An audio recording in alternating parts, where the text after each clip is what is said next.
Hey, it's Jen, Bitch in a Hurry, Not So Mystical Tarot. This is going to be a reading for Sun, Moon, or Rising Cancer for the 1st through the 15th of December 2018. You can find me on Instagram at Bitch in a Hurry or bitchinahurry.com, where I have a bunch of sales going on for the holidays. So please come and check that out. The spots do book up kind of quickly, so do that sooner rather than later so I can get to you sooner rather than later, okay?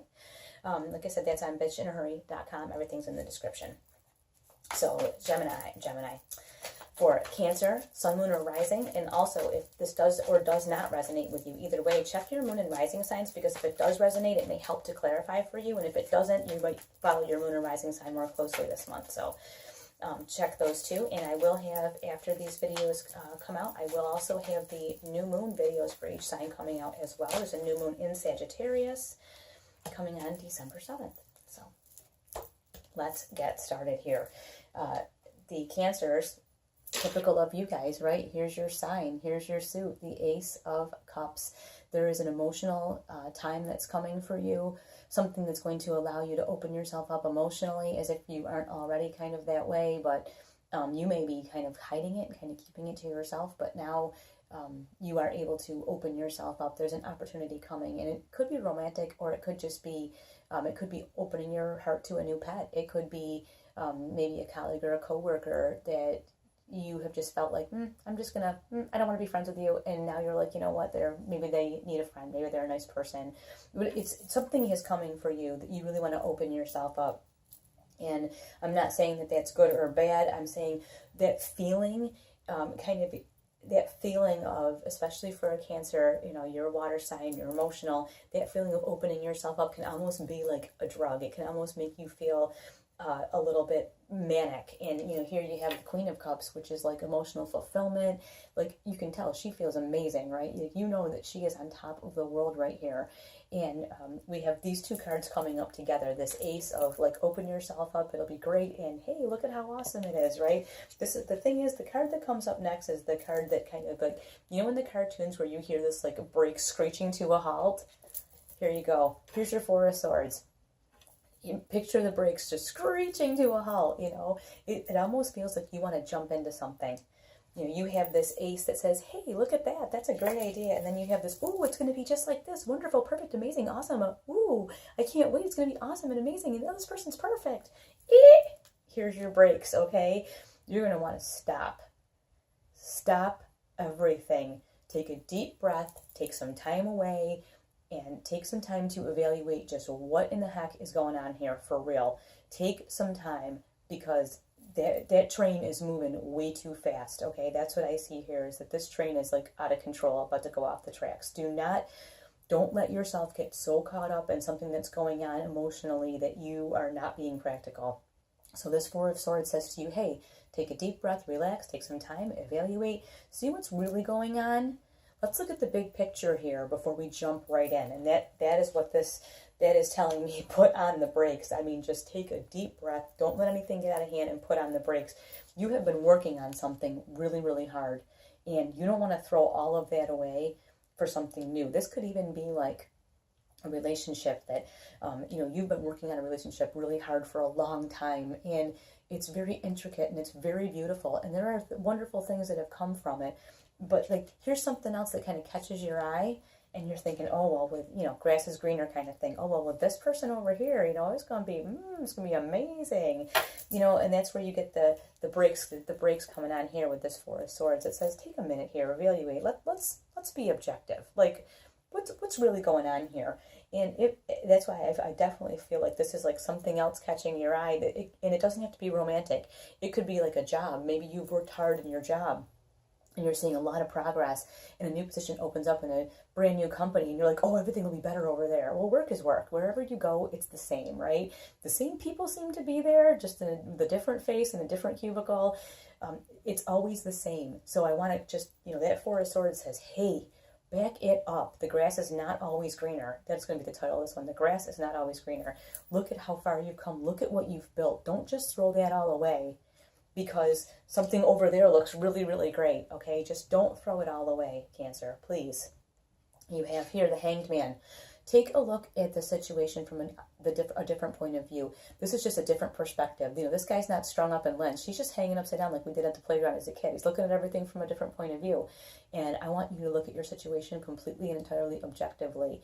Like if someone came to you and told you your story about what you're seeing and what you think and the grass is greener kind of mentality, what would you say to them? Like, you know, are you going to throw away all of this work because that looks like a great idea right now?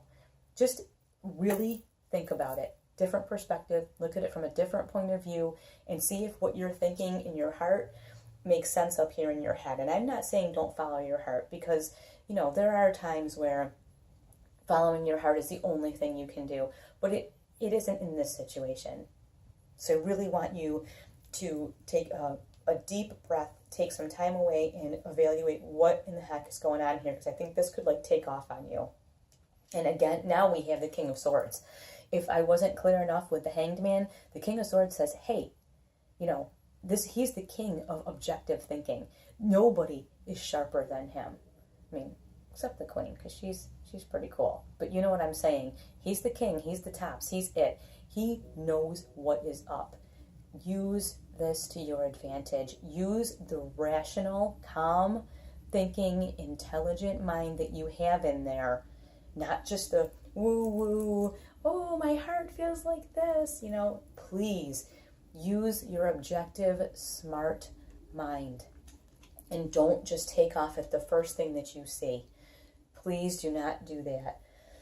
Now, we also have here the Eight of Swords. I don't want you to get mired up in all this thinking. Like, it's easy to just get up in your head and just start mulling the same stuff over and over and over and over and over and torture yourself to where you don't do anything at all. I still want you to continue with your life, okay?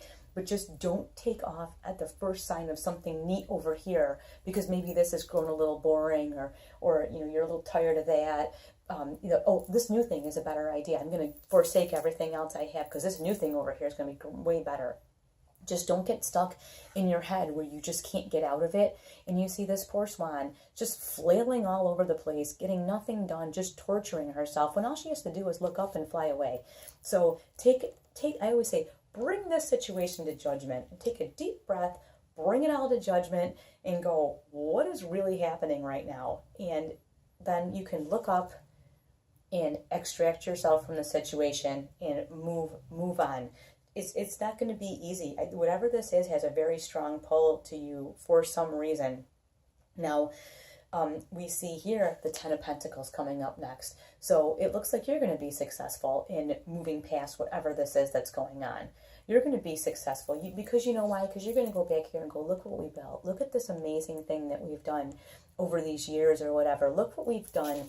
And let's build on that. And you build on that and you get this Queen of Pentacles, or not Queen of Pentacles, the Ten of Pentacles. And the Ten of Pentacles is amazing because she is absolutely enjoying her success. She's not embarrassed. She's not, and I say this, don't downplay your success. Like when people say to you, oh, wow, you know, whatever is going along really, really great. You did a great job. Say, thank you so much. Don't say, oh, well, I still have to fix this. Or, oh, well, that isn't really that great. No, you know, thanks so much. I really appreciate your support. Thank you. Revel in your success, because this was no easy thing. This was getting through this with your life still intact was no easy thing. Now, because you've gotten through that, you've powered through, you've moved past the 8 into the 10 here, where you've gotten that success. Because you've done all of that, you are afforded a chance to start something new, but something that builds on what you already have. That's what I see it as. It's something that's building on what you already have. It's it may be that whatever it was that was distracting you from that relationship, now you see that it really wasn't the right thing. It wasn't going to be good for you anyways, and you can see the beauty of what you have and what you've worked for, and now you want to build on that. And it's allowing you, because of the stability and the love that is there, it's going to allow you to come more into yourself, to be more of what you always wanted to be, to share yourself with the world. And then we have the Page of Swords, which keeps you on the straight and narrow. It keeps you objective, and it lets you know, hey, you know, it's easy for us to get a little crazy with our thoughts, a little over emotional, a little we could get a little carried away.